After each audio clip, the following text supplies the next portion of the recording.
শেষ হলো হেমা মালিনী ছবিটার শুটিং, র্যাপ আপ শুট চলেছে।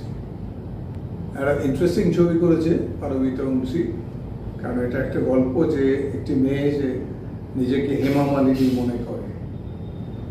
আমার জীবনের ক্ষেত্রে অনেক সময় হয়েছে, আমি যেখানে যেখানে যেতাম, হয়তো মফস্বলে কোনো জায়গায় ফাংশন করতে গেছি, সেখানে কিছু লোক বলতো যে ওইখানে আমাদের এখানে একটা ছেলে আছে যাকে আপনার মতো দেখতে, চিরঞ্জিতের মতো দেখতে, আর সবাই সাথে জানেও, আর ও নিজে জানে।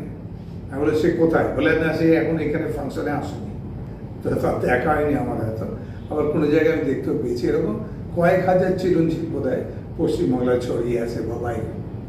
হেমা মালিনী যে ক্যারেক্টারটা, সেও কিন্তু মনে করে সে নিজে হেমা মালিনী। আর আমার নাম ছবিতে ধর্মেন্দ্র, আমি একজন ডাক্তার, আর আমার কাছে প্রেম নিবেদন করবে। একটা মজার গল্প।